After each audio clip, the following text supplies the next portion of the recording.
Hey, what's up, guys? This is Elo Speaks, and in this video topic, I'm going to be talking about Marshawn Lynch appearing on Shannon Sharp's podcast, Club Shay Shay. And in this podcast, they were talking about a different array of topics, and one of those topics that they were talking about was the infamous moment in Super Bowl history, the play where the Seattle Seahawks were playing the New England Patriots in the Super Bowl in 2015 when they were at the goal line, and instead of running the ball with beast mode, they opted an audible play and decided to throw a slant. Got jump cut by Malcolm Butler, got intercepted, and that's all she wrote. So again, overall, it was a good, interesting interview, but I just wanted to talk about that situation, and that will help me prompt this video being made right now because I felt like it was an interesting topic at the time. And we already know all the people, the players that were involved: Pete Carroll, Russell Wilson, Marshawn Lynch, Richard Sherman, Cam Chancellor, etc. And all those people were involved during the Super Bowl. This is right after the Seahawks had just won their first Super Bowl, beating the Denver Broncos 48-8. 43-8, my mistake. And then they made it back to the Super Bowl the next following year, playing the New England Patriots to have an opportunity to be the second team since the New England Patriots to repeat and win Super Bowls, win back-to-back Super Bowls. It hasn't been done since the Patriots, and we're still waiting to this day.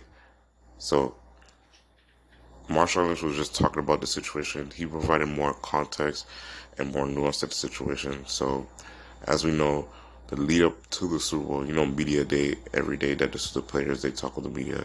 And Marshawn Lynch was doing foolishness by how he was interacting with the media. And I guess they didn't take too kindly of that. And me personally, I didn't like the way Marshawn Lynch was talking and acting towards the media.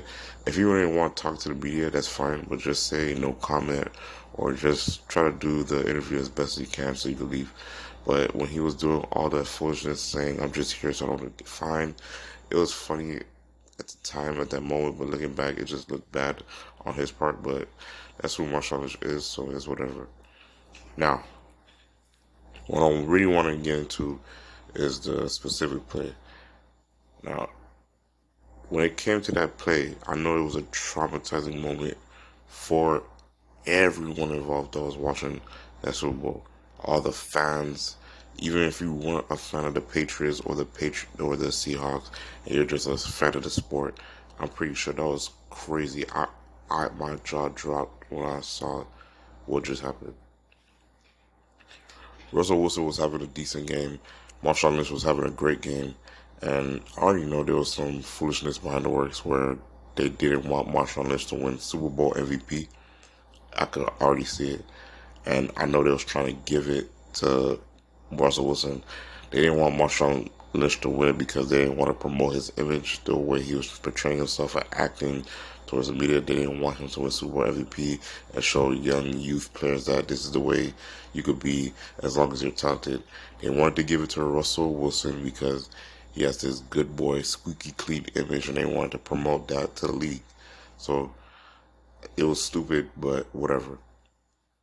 So they're at the goal line, the Seattle offense, and at that time, they opted to run a pass instead of having Marshawn Lynch running in at the goal line.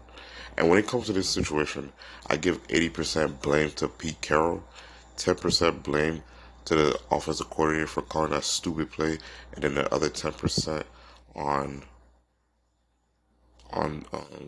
Russell Wilson. Because if you are the quarterback and the leader, and your offensive coordinator is telling you to run a pass play when you're at the goal line and you need to run it, ain't no way you have beast mode in the background and you're not going to give him the ball. Now, granted, I would have been content with if Russell Wilson would have QB dry and ran it in himself. I'd have been content with that, and he didn't make it, even though whatever. But the fact that he threw it, and then Malcolm Butler jump cut the route and it intercepted the ball, that's all she wrote, and that was a traumatizing moment. And Again, Marshawn Lynch provided more context to the situation. Because Shannon Sharpe asked him what was going on through his head when that situation happened, and he went after the offense got off the field and the defense had to go back on for, because they were kneeling on the ball. He started to leave, and then Pete, as he was leaving, Pete Carroll tapped him and say, "We'll get him next year." And as Pete Carroll saying that, Marshawn Lynch just looked at him and just started laughing. Just started laughing straight in his face. Straight up started laughing. And then he walked to the locker room. And granted, the game is still going on. He walked to the locker room, took a shower, got dressed, whatever. And then he didn't even want to deal with the media. He didn't want to deal with the media prior to lead up to the Super Bowl. So I know after that traumatizing loss, he did not want to deal with the media at all, with the scrutiny, the rumors, the narratives, the storylines. He didn't want to deal with none of that. I'm pretty sure he didn't want to deal with none of that. So then, and I could see the faces of all the players like that was traumatized by that. Tom Brady's face was shocked. He couldn't believe that there was interception being thrown. The face on Richard Sherman's face when he saw the interception, he looked like he was traumatized. And I'm pretty sure his face represented what everybody's face looked at the time, seeing all that hard work that they put in ended with one interception.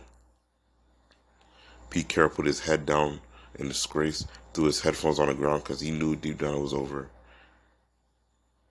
And I know at that point, he lost the locker room with that play call. He lost the locker room. He lost the trust of the team. He lost the trust of the fans, and he lost the trust of everyone around the NFL. I will never respect Pete Carroll for making that decision. He ruined a good opportunity for the Seahawks to win back-to-back championships and does something that hasn't been done since the 2000 Patriots. And now all that forgotten because of your pride, ego, trying to make a point for what? Now it's wasted.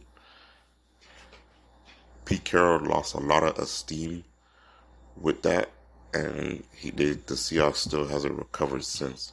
They're doing decent, okay now, but they're never ever gonna get back to that point where they were at the peak of their powers during that time around 2012 to I'll say 2016, 17, where the Legion of Boom was still intact and they were like being dominant defensively, and then they had Russell Wilson at the helm to lead them to a championship.